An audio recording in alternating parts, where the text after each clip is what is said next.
Minister, the proposal here is something that really, I think, flies in the face of most people's logic.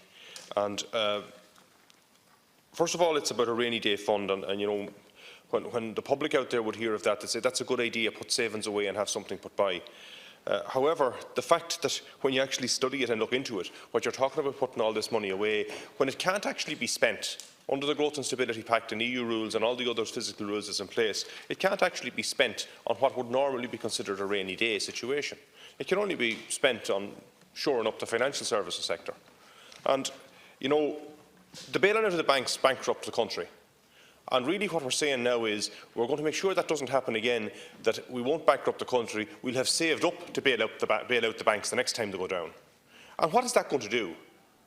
It's going to put a situation in place where the financial services sector are going to become as reckless again as they were in the past, because they know that they have that buffer there, that the government is going to come in and bail them out with taxpayers' money. And I just don't think that's right. And I don't think any logical person out there on the street thinks it's right either. You know, it's time that we recognise that, you know, the exceptional circumstances that happened in this country should not bring us to a situation where we repeat the same things again and again. And that seems to be what we're setting out to do. Set up a fund in place so that those guys can go mad again and we'll come in and bail them out. And what happens then? The economy keeps going down and down and down. There are thousands of people up and down the length and breadth of the country who were destroyed by the economic crash. They can't afford their houses anymore. They can't afford to pay their debts. The sheriff is writing them letters and threatening to come and evict them. And much of that is down to the greed of the banks and the fact that the country and the economy was destroyed because of what they'd done. We also have, of course, tonight a very cold night, if it's not a rainy night, for many people out there who are homeless, who haven't got a place to stay. And the effort needs to go and the funds need to go into providing homes for those people and providing a secure future for them. We also have huge problems in our health services, and particularly our health infrastructure. Getting away entirely from the situation with the nurses and all of that, just for the infrastructure, for the physical buildings that we need to put in place, cath labs in Sligo, all the various things around the country. And we're abandoning all of that and saying, no, they aren't important. What's important now is to save up so that if the banks get into trouble in a few years' time, that we have money there to bail them out. And I think it's a terrible message, Minister, for to be sending the public out there, that we're prepared to do this at this point in time. The reality is that the money can be used to remedy exceptional circumstances. And what the exceptional circumstance they're talking about is to ensure the stability of the financial services system. And that's just going back to where we were before. And that's what we need to avoid doing. We have a situation, if we just think of climate change even. The reality is that we're facing, I think, approximately 600 million a year in fines if we don't meet the 2020 agreement in regard to the carbon sequestration that we're supposed to meet. And at the same time, we're going to put 2 billion away when we're meeting fines like that, that we're not going to invest to develop the sectors that we need to do in order to sequestrate the carbon, in order to meet those requirements. We have huge problems all over the country with how we're going to manage all of this. And the farming sector is under huge pressure, because the pressure is coming on them in every direction. And basically what they need is they need a plan, they need development of sectors, and they need government to invest in that, to try and do something which will resolve those problems and save the country the millions which will turn into billions very quickly in fines which we'll get if we don't carry out those actions.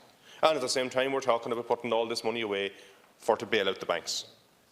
Regional development is another huge problem. As you know, in this city of Dublin, rents are through the roof, people can't afford to buy houses, yet when you come to other parts of the country, we have huge problems with rural depopulation and rural decline.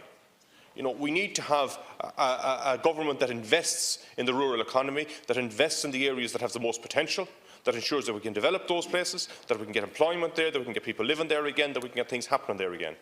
And you're nodding that you agree that needs to happen, and yet the government has said we're going to put 2 billion away, 2,000 million, into a fund which the only stated cause that it can be used for is to bail out the financial services sector if and when they get into trouble again.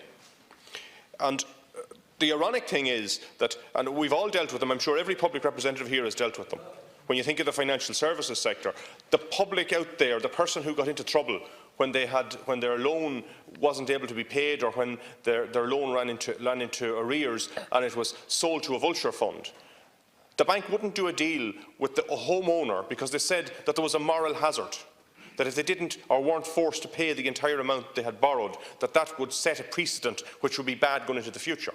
Well, we've already set the precedent that is very bad going into the future, and we've already set a moral hazard by bailing out those self-same banks and financial institutions in the past, and now to set up a fund to bail them out again is copperfast in that moral hazard. Under the EU rules that state there at present, we can't use this money for anything else, basically, other than bailing out banks. And that is the big problem with it. I don't think anyone, any logical person in a normal functioning economy would say that it's a bad idea to put a fund in place to invest in the future when bad times would come or if a downturn came. The problem is it's not for that. It's only for the one purpose. And the other problem is that we don't have a normal functioning economy just yet. We still have large sections of the economy that are struggling.